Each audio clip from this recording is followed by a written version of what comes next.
నా పేరు నీరజ్. నేను ప్రస్తుతము న్యాయవాదిగా కొనసాగిస్తున్నాను.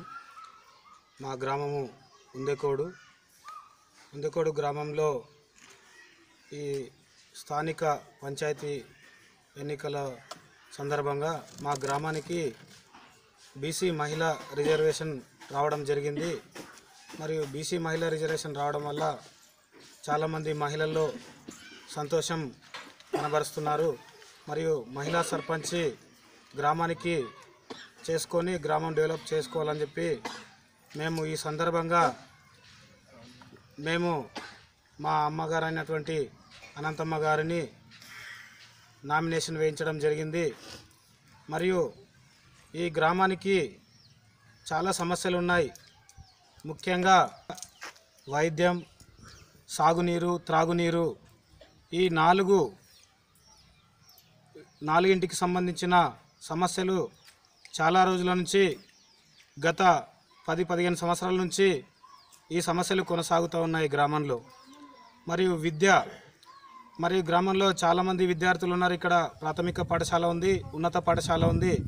ప్రాథమిక పాఠశాల, ఉన్నత పాఠశాల ఒకటే కాంపౌండ్లో, ఒకటే ఆవరణలో కొనసాగడం జరుగుతుంది. మరి ఇక్కడ మాకు స్థలం లేనందుకు ఆ పాఠశాల చాలా ఇబ్బందిగా ఉంది. విద్యార్థులకి ఆడుకోవడానికి స్థలం లేదు.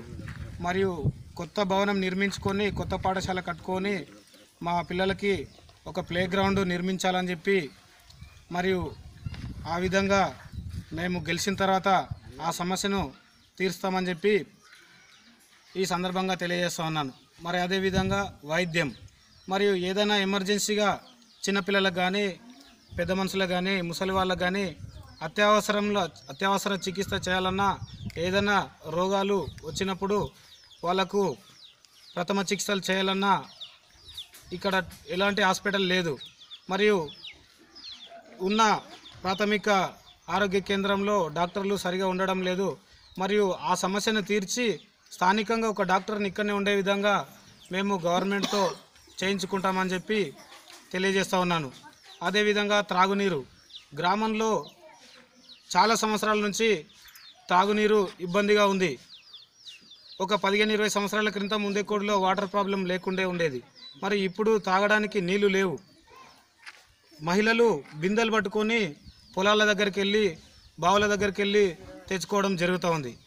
ఆ విధంగా కాకుండా మరియు మన ప్రభుత్వం ఇచ్చినటువంటి ఏదైతే ఇంటింటికి నల్ల ఉందో ఆ పథకాన్ని ఖచ్చితంగా ఇక్కడ అమలు చేసుకొని, మరియు ఆ నీళ్లు ప్రతి ఇంటికి అందే విధంగా పనిచేసి మేము ప్రతి ఒక్కరికి తాగునీటి సమస్యను తీరుస్తామని చెప్పి తెలియజేస్తూ ఉన్నాను.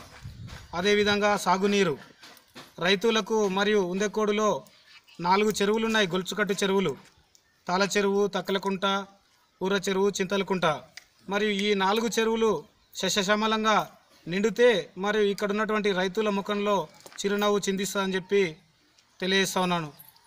మా దగ్గర ఉన్నటువంటి మనేవాగు కాలువ నుండి నీళ్లు సరిగా రావడం లేదు. కాబట్టి కోయిల్ సాగర్ నుంచి నీళ్లు తెప్పించుకొని మా చెరువులు నింపుకొని రైతులు పంటలు పండించుకోవడానికి మేము సహకరిస్తామని చెప్పి ఈ సభముఖంగా తెలియజేస్తూ ఉన్నాను. అదేవిధంగా మరియు గ్రామంలో ఇంకా చాలా సమస్యలు ఉన్నాయి. ముఖ్యంగా రైతులకి విత్తనాలు ఆరబోసుకోవడానికి ఒక కళ్ళం లేదు. మరియు అదేవిధంగా ఆ కళ్ళం చేసుకోవడానికి కూడా మేము ప్రయత్నిస్తాము. మరియు రైతులకి పండించిన ధాన్యము ఒక దగ్గర నిల్వ చేసుకోవడానికి గోదాం కూడా లేదు. మరియు ఆ రైతులకి ఆ గోదాం కూడా మేము గవర్నమెంట్తో ప్రయత్నం చేసి ఆ గోదాం నిర్మించుకోవడానికి కూడా ప్రయత్నం చేస్తామని చెప్పి తెలియజేస్తూ ఉన్నాను. అదేవిధంగా యువత ఈ గ్రామంలో చాలా సేవలు చేస్తూ ఉన్నారు. మరియు చదువుకున్న వాళ్ళు దాదాపు 200-300 మంది యువకులు పీజీ డిగ్రీలు అయిపోయిన వాళ్ళు ఈ గ్రామంలో ఉన్నారు. మరి ఒక్కొక్కరికి ఒక్కొక్క ఆలోచన ఉంది ఈ గ్రామాన్ని డెవలప్ చేయాలని చెప్పి. మరియు ముఖ్యంగా మేము గెలిచిన తర్వాత యువతనందరినీ ఐక్యంగా మా దగ్గరికి పిలుచుకొని యువతనందరినీ వాళ్ళ ఆలోచనల ప్రకారంగా గ్రామాన్ని ఏ విధంగా డెవలప్ చేసుకుందామని చెప్పి వాళ్ళ ఆలోచనలు మేము ఆచరణలో పెడతామని చెప్పి తెలియజేస్తూ ఉన్నాను. అదేవిధంగా గ్రామంలో ఇంకా చాలా సమస్యలు ఉన్నాయి. మరుగుదొడ్ల సమస్యలు, ఖచ్చితంగా ఇంటింటికి మరుగుదొడ్డి నిర్మించి, అంటే గవర్నమెంట్ నుంచి ఏదైతే స్కీమ్ ఉందో సెంట్రల్ గవర్నమెంట్ నుంచి ఆ స్కీము ఖచ్చితంగా ప్రతి బీదవాడికి అందే విధంగా మేము ప్రయత్నం చేస్తామని చెప్పి ఈ సభముఖంగా తెలియజేస్తా ఉన్నాను. అదేవిధంగా ఇప్పుడు మన తెలంగాణ ప్రభుత్వం ఇస్తున్నటువంటి పెన్షన్స్ ఉన్నాయి. ఖచ్చితంగా ఎలిజిబుల్ అయిన క్యాండిడేట్స్ 57 సంవత్సరాలు నిండిన ప్రతి ఒక్కరికి ఖచ్చితంగా పెన్షన్ వచ్చే విధంగా చేస్తామని చెప్పి మేము తెలియజేస్తూ ఉన్నాం. అదేవిధంగా మరియు గ్రామంలో ఉన్నటువంటి ఇంకా కొన్ని సమస్యలు చాలా ఉన్నాయి. ఆ సమస్యలను కూడా మేము భవిష్యత్తులో తీరుస్తామని చెప్పి మరియు అదేవిధంగా డెవలప్ చేయిస్తామని చెప్పి ఈ తెలియజేస్తూ ఉన్నాం. గ్రామ ప్రజలకు, యువకులకు, విద్యార్థులకు, పెద్దలకు తెలియజేసేది ఏందనగా మన గ్రామము చాలా వెనుకబడి ఉంది. మన గ్రామంలో ఎన్నో సమస్యలు ఉన్నాయి. మనము ఎవరికి భయపడాల్సిన అవసరం లేదు. మన గ్రామాన్ని డెవలప్ చేసుకోవాలంటే మనమంతా ఒక యూనిటీ మీనికి రావాలి. ఎందుకంటే ఈ రోజుల్లో చాలా మటుకు కుల రాజకీయాలు చేస్తూ ఉన్నారు. ఈ కుల రాజకీయాలతో కాకుండా మనం అందరం మానవులమంతా ఒకటే అని చెప్పి మరి ఒకటి నినాదంతో మనకు కుల విభేదాలు లేకుండా అందరం కలిసికట్టుగా ఏకాభిప్రాయంతో గ్రామాన్ని డెవలప్ చేసుకుందామని చెప్పి నేను తెలియజేస్తూ ఉన్నాను. మరియు అదేవిధంగా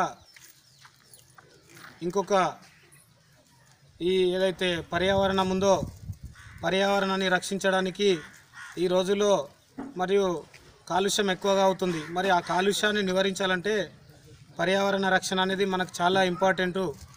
మరియు దాని కొరకు మేము గెలిచిన తర్వాత ప్రతి ఇంటికి ఒక చెట్టు నాటే విధంగా చర్యలు తీసుకొని ఆ చెట్టును పెద్దగా చేసే వరకు మరియు విద్యార్థులకు కానీ పెద్దలకు కానీ మహిళలకు కానీ ఆ యొక్క చెట్ల యొక్క విలువ ఏందనేది వాళ్ళకు అవగాహన కల్పించి మరి ఆ చెట్టు నుండి ఎలాంటి లాభాలు ఉంటాయి, ఆ చెట్టు నుండి మనం ఎలాంటి బెనిఫిట్స్ పొందుతున్నామని చెప్పి వాటి గురించి వివరించి పర్యావరణాన్ని రక్షించడానికి మరియు మేము తోడ్పడతామని చెప్పి, అదేవిధంగా వర్షాలు లేవు మరియు ఉంటే అతివృష్టి లేకుంటే అనావృష్టి అలాంటి సమస్యల లోపల ఈ గ్రామము చిక్కుకున్నది.